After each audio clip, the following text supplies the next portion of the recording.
अल्लाहि वबरकातुहू। खुश आमदीद इस्लामी teacher channel पर। कैसे हैं आप सब लोग? उम्मीद है कि आप सब लोग खैरियत से होंगे।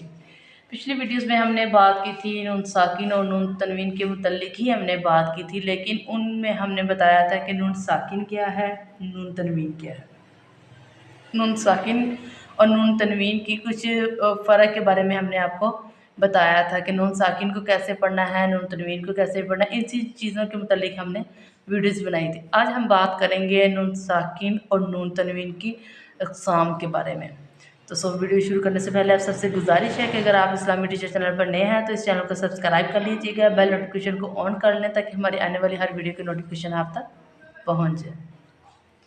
आज की वीडियो में हम बात करेंगे इजहार के बारे में। नून साकिन और नून तनवीन की 4 इक़साम हैं। इजहार, इदगाम, इक़लाब और इख्फा। ये थी नून साकिन और नून तनवीन की 4 इक़साम। अब हम बात करेंगे इजहार के बारे में।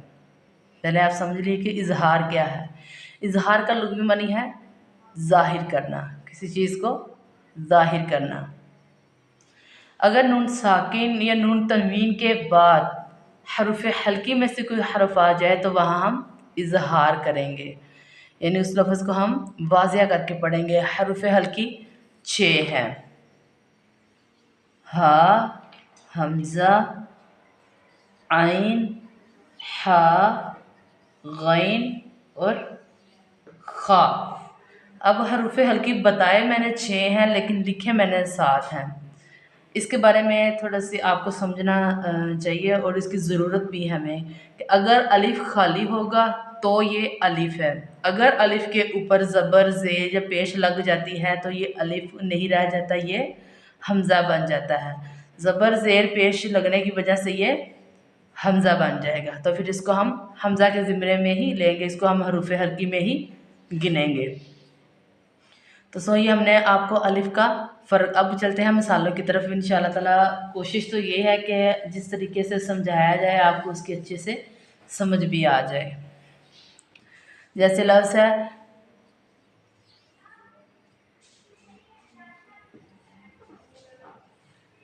मिन अहद, इसको हमने मिन करके नहीं पढ़ना। मैंने बोला था कि नून साकिन और नून तनवीन के बाद हरफ हल्की में से कोई हरफ आ जाए तो वहाँ पे हमने इजहार करके पढ़ना है। इसको हमने मिन नहीं पढ़ना, हमने पढ़ना मिन अहदुन। वक़फ़ करेंगे तो हम फिर अहद ही पढ़ेंगे, साइलेंट करके ही हम इसको पढ़ेंगे। अब इसमें अभी ये जो अलिफ था, ये देखो ये अलिफ अब नहीं रहा क्योंकि इसके ऊपर ज़बर कोई हरकत आ गई, इस वजह से ये अलिफ अब नहीं रहा। इसमें हमने इजहार करके पढ़ना है। आगे है तनवीन की मिसाल। किताब,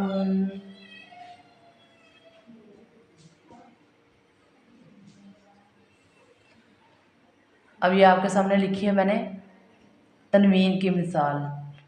अब जैसे अब मैंने आपको बोला था ना कि अब है तो पेशिया, लेकिन हम इसको क्या नून तनवीन रहे होते हैं। नून तनवीन हम इसको क्यों बोल रहे होते हैं? क्योंकि इन अलामतों के अंदर ही इनको पढ़ने में जो आवाज़ पैदा होती है उनको नून तनवीन कहते हैं। जैसे किताबुन अंजल, अब इसको किताबुन हमने करके नहीं पढ़ना, बल्कि हमने इसको पढ़ना है किताबुन अंजलना। आगे है हा की मिसाल। नून साकिन और नून तनवीन के बाद अगर हुरूफ हल्की में से हा आ जाए तो वहाँ पे भी हमने इजहार करके पढ़ना है। आपके सामने एक लफ्ज़ लिखा है वयन हौना, ये आपके सामने लिखा। अब मैंने बात कर रहे हैं कि नून साकिन के बाद हरूफ हल्की में से कोई हरफ आ जाए, यह है नून साकिन। नून साकिन के बाद हरूफ हल्की में से कोई हरफ आ गया तो वहाँ पे हमने क्या पढ़ना? इजहार। अब इसको हमने यन करके हमने नहीं पढ़ना, हमने इसको पढ़ना यनहौना व यनहौना। आगे है नून तनवीन की मिसाल।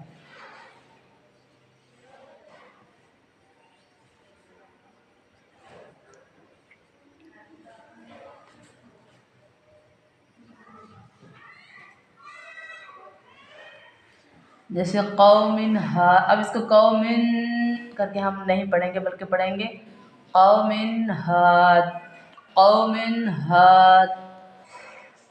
اسی طرح ہی آگے ان کے متعلق بھی دوسرے لفظوں کی بھی اسی طرح ہی مثال آئیں گی۔ امید ہے کہ آپ کو اظہار کے بارے میں سمجھ آ گئی ہوگی، اور انشاءاللہ تعالیٰ اگلی ویڈیو میں ہم بات کریں گے ادغام کے متعلق۔ دعا میں یاد رکھیے گا۔ اللہ حافظ۔